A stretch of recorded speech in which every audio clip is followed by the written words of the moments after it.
those were Jim's cars to that time, or our cars to some extent.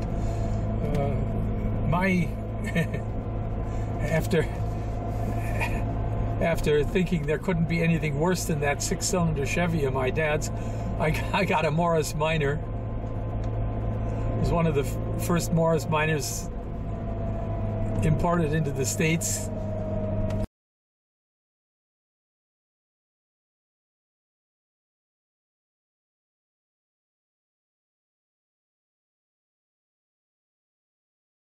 It was black, of course. I had a 3-speed non-synchro gearbox, no synchro on any gear,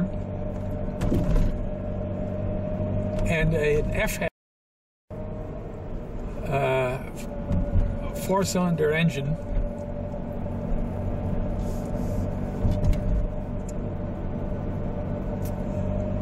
And it was the only car I've ever driven, to my recollection, that you used the gas pedal as an on-off switch. You didn't ever bother letting up on the gas. You either held the gas to the floor or you let it off.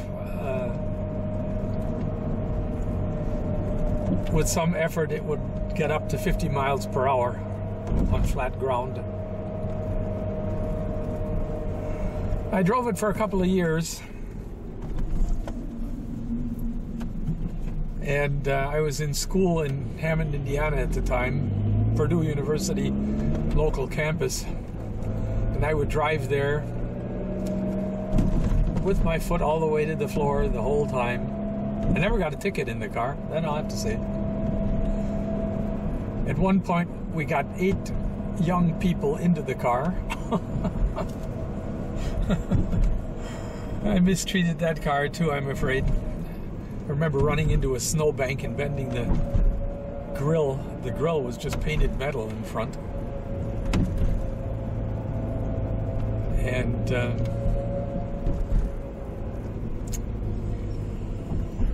my mom thought it was fine. She drove it sometime too, but I convinced her that it was the brakes were bad and so on. And well, you know, I just wanted something faster. And so we bought a 1961 Volkswagen Beetle. This is a dangerous intersection here for some reason. Things happen here. That's where the bicycle rider rode out in front of me in one of my other videos. I bought the Volkswagen. It's a 61 blue with a sunroof, with a cloth sunroof. It was a very nice car.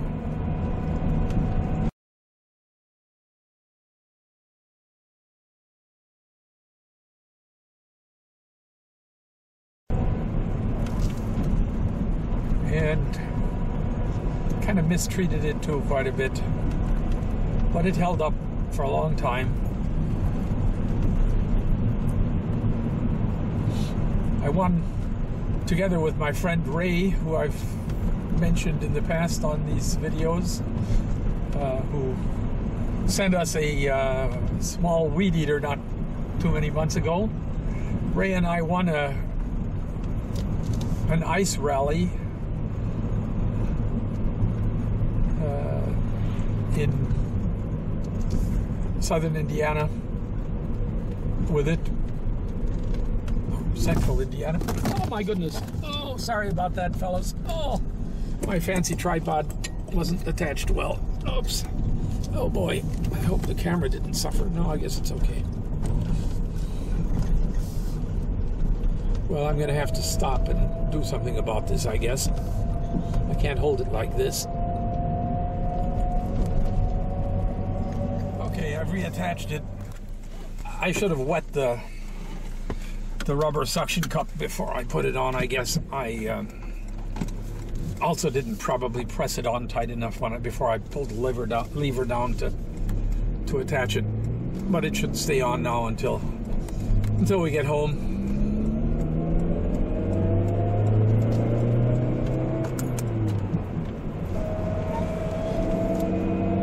Volkswagen remained my daily driver in those years.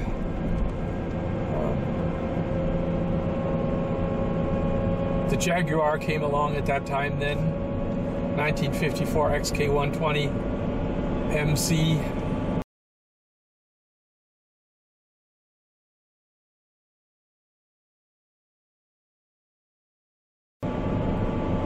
Drop head coupe, and I'll talk about that in detail sometime. I've shown pictures of it, or of the chassis anyway.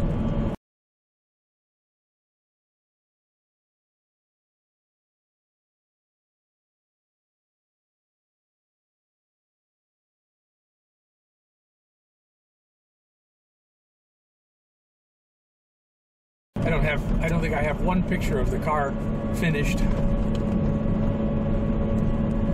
but I have a lot of pictures of the chassis and the engine. I worked for 2 years on that. Jim sold the Corvette and got a Volvo PV 544, which I think he always said was the best car he ever owned.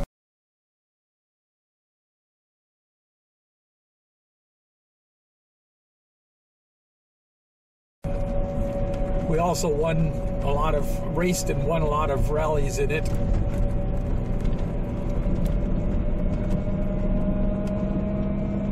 And I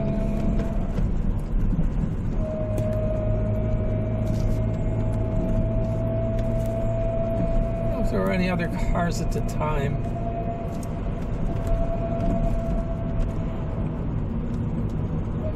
I worked on a lot of cars for friends. I learned by doing, somewhat at the cost of my friends' cars, I guess. Actually, I didn't do too much serious damage. I rebuilt the heads on a Cadillac engine out of a car that I didn't at the time even know what it was. It was an Allard, a British car.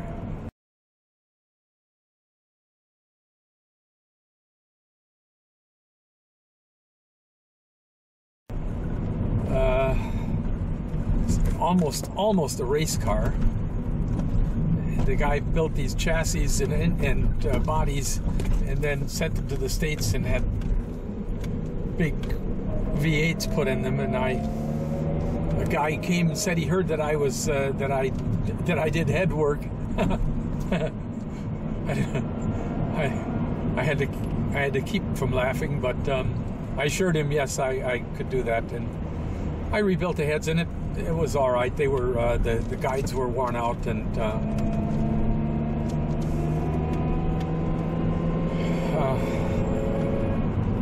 I think it needed new valves.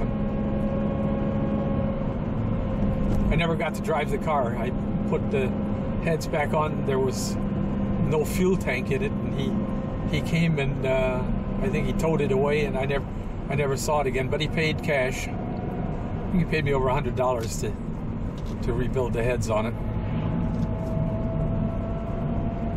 And I worked on a Ferrari.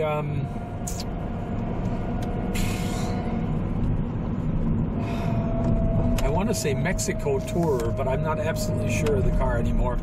It was silver, and I worked on the engine, the heads of the engine too. It had a broken valve spring. It was interesting because it had a double hairpin valve, coil valve. Dual coils with 2 hairpins. Quite an interesting design.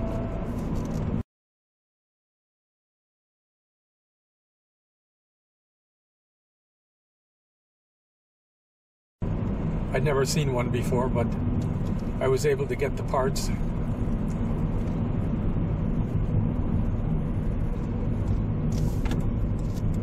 I rebuilt a couple of Volkswagen engines too at that time. I'll have to tell you sometime about how I how we took the engine out of my Volkswagen, which we did quite often for one reason or another.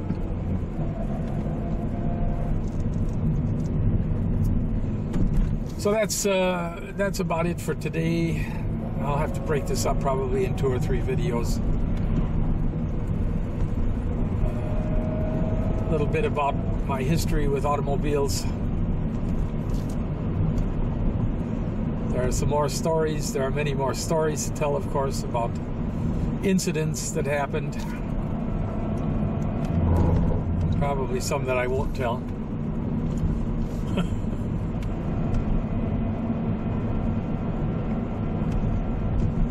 It's 3 o'clock. It just took 1 hour to get rid of all that stuff.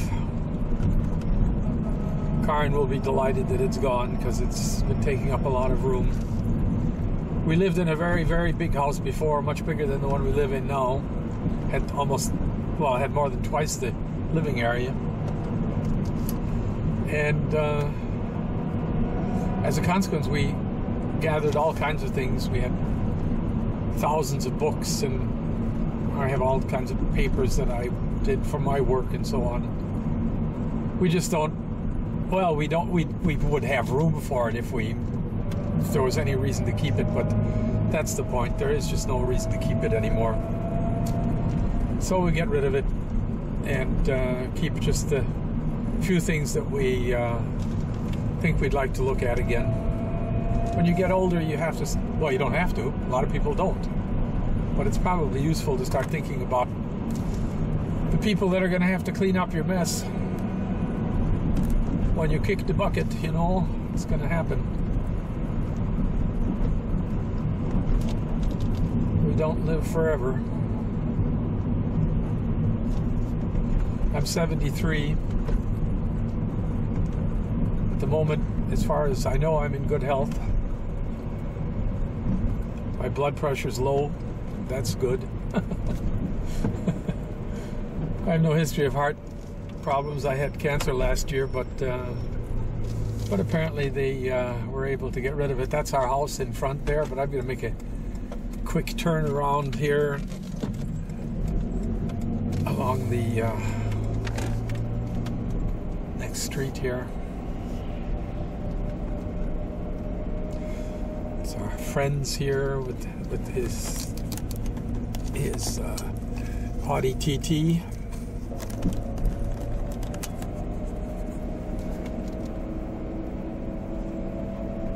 It's a young man who has done a lot of work for us, and he bought his Audi a couple of years ago. It stays in the garage most of the time. So this is the end of the village. Oh, here's some of the local guys cleaning up and working. And here's our friend Clemens Ballast.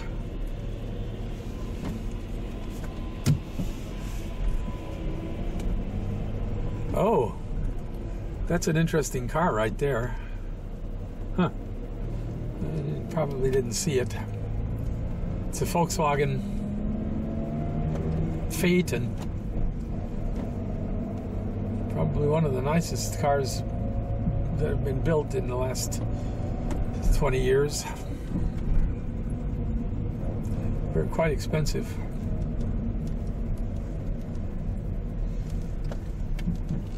Anyway, we're behind our house now. Coming up the street, people are working in their gardens, getting ready for winter. And I'm going to go home, sit down and have a cup of coffee. What I should really do is blow the leaves around again in front of the house, but I'm not going to do that. I have just finished a translation. I need to go back and reread it again. The guy's in a hurry to get it, so I'll probably do that. It's an 8-page translation. Here we are, back home. driving into the garbage cans. Thanks for coming along on the ride, riding shotgun. I'll break this up into maybe 3 or 4 videos, and thanks very much for watching, if you did. Thanks for commenting and for subscribing.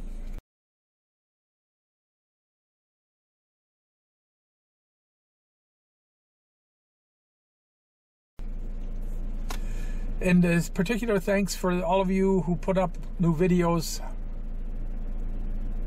I enjoy watching them. I appreciate you guys. Brings me back to my roots.